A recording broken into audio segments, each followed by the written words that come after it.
અરવલ્લી જિલ્લાના અતિ ચકચાર ભર્યા ધનસુરા તાલુકાના એક ગામની 10 વર્ષીય સગીરા અને 16 વર્ષની ઉંમર ધરાવતા નજીકના ગામના સગીરને ઇન્સ્ટાગ્રામ પર પ્રેમ થતા બંને ભાગી જતા કેસમાં પોલીસે સગીર અને સગીરાને પકડી લઈ પ્રેમ પ્રકરણ કેસમાં સગીર સામે અપહરણ અને પોક્સોનો ગુનો નોંધ્યો હતો, જે બાદ સગીરને મહેસાણા ઓબ્ઝર્વેશન હોમમાં મોકલી અપાયો હતો.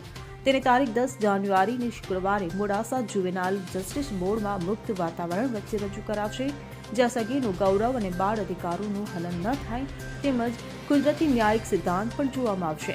તો આ અતિ ચકચારી ભર્યા કેસમાં સગીરાના ગામ નજીકના એક ગામના 16 વર્ષ ઉપરની ઉંમર ધરાવતા સગીરે સગીરાને 2 દિવસ તેના ઘરે રાખી હોવાનું બહાર આવતા ધનસુરા પોલીસે સંવેદનશીલ ગણાતા આ કેસમાં સગીરને મદદગારી કરનાર સગીરની માતા, કાકા, કાકી, બહેન અને બનેવી વિરુદ્ધ ગુનો નોંધીને તેમને જેલ હવાલે કર્યા છે. અમિત ઉપાધ્યાય સાથે CN24 ન્યૂઝ અરવલ્લી.